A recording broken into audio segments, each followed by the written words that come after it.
sur le fond de la macroéconomie, on aura quelques statistiques importantes côté américain cette semaine, à commencer par l'inflation, le CPI demain pour le mois d'août, et puis jeudi, les ventes au détail pour le mois d'août aux États-Unis qui permettront de mesurer un peu l'état macro de l'économie américaine. Thomas Kosterg est avec nous en visioconférence depuis Genève, comme chaque lundi, économiste senior US chez Pictet Wealth Management. Thomas, la question est simple.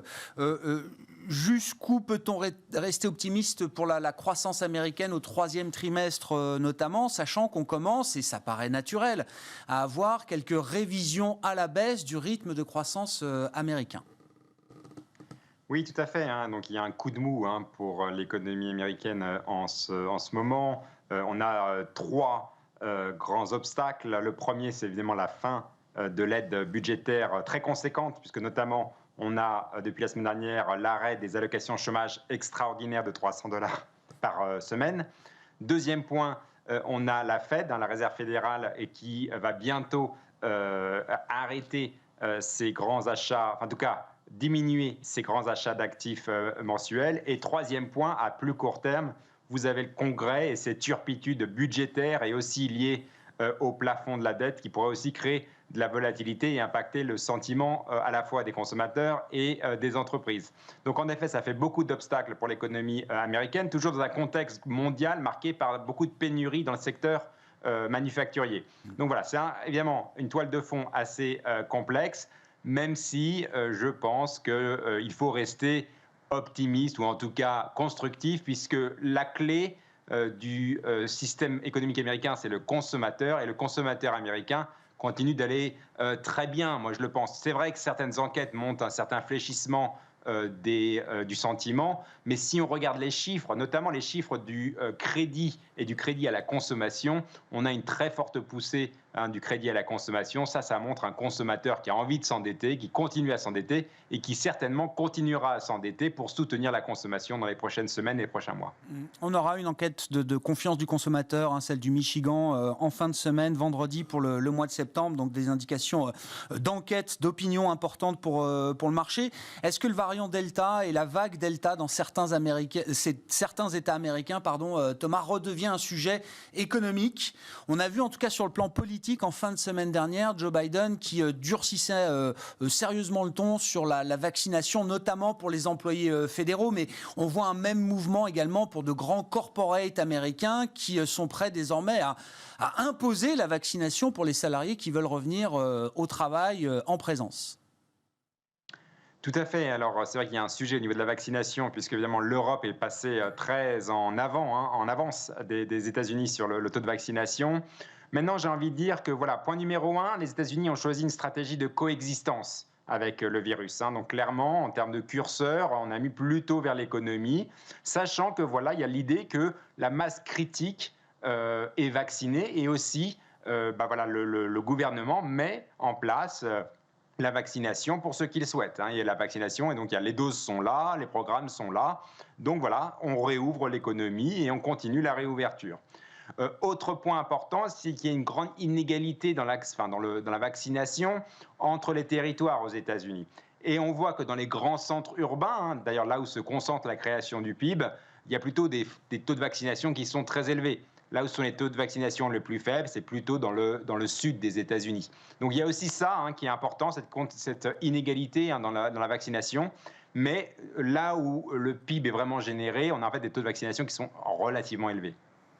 Bon, tout ça laisse entendre que la Fed pourrait préciser son calendrier de tapering, de réduction progressive des achats d'actifs dès la semaine prochaine, sans doute, Thomas. C'était un peu l'idée que vous défendiez déjà depuis Jackson Hole, d'une certaine manière. Il y a un FOMC 21 et 22 septembre, et puis 2 réunions encore pour terminer cette année, en novembre et en décembre. Tout à fait. Donc, mon scénario, c'est qu'à mon avis, la Fed devrait annoncer un tapering au mois de novembre. J'en ai déjà parlé ici même. On a eu d'ailleurs un article du Wall Street Journal qui laisse penser aussi que la Fed choisirait le mois de novembre pour faire cette décision.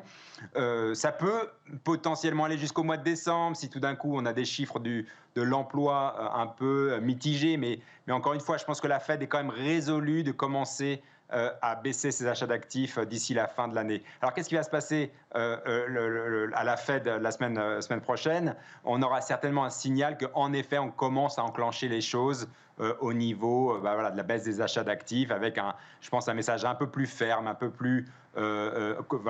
signal un peu plus ferme sur cette baisse des achats d'actifs dès le mois de novembre. Je rappelle que la Fed, à court terme, reste un peu inquiète de ce qui se passe au Congrès, puisqu'encore une fois, il y a pas mal d'échéances au Congrès. Il y a la question du budget pour le 1er octobre, il y a la question de la limite de la dette qui va être un sujet pour la deuxième quinzaine du mois d'octobre. Voilà, le mois de septembre n'est pas un bon moment pour baisser ses achats d'actifs, mais d'ici novembre, clairement, on aura une bonne fenêtre de tir. En tant qu'économiste, Thomas, qu'est-ce que vous retenez alors de ce qui a été rapporté de la longue discussion visiblement entre Joe Biden et Xi Jinping en fin de semaine dernière? On parle d'un entretien de 90 minutes au total.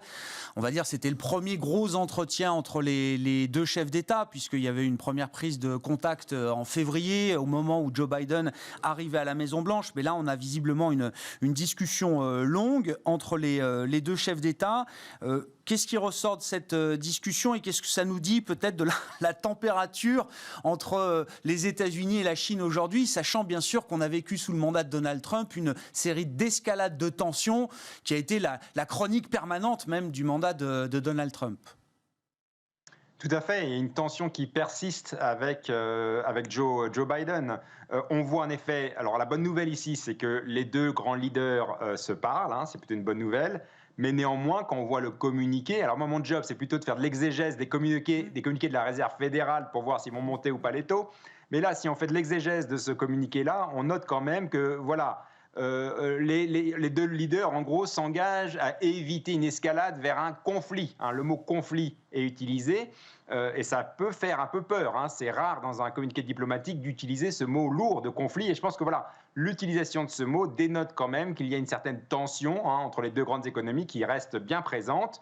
Et on a eu d'ailleurs des nouvelles, un article de journal qui disait qu'il y a potentiellement, les États-Unis voudraient faire une nouvelle enquête sur les subventions gouvernementales du gouvernement chinois aux entreprises chinoises qui pourrait mener potentiellement à des nouveaux tarifs douaniers. Donc on sent qu'il y a quand même une tension sous-jacente.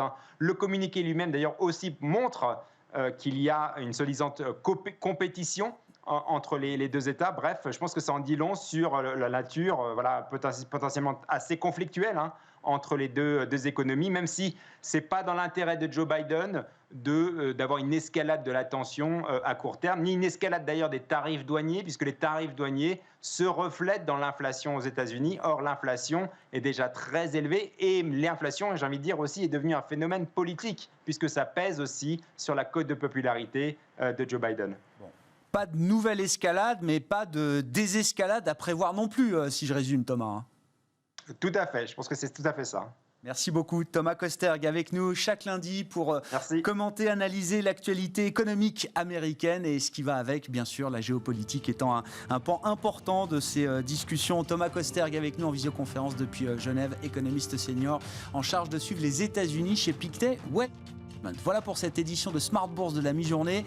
On se retrouve ce soir en direct à 17h sur Bismart.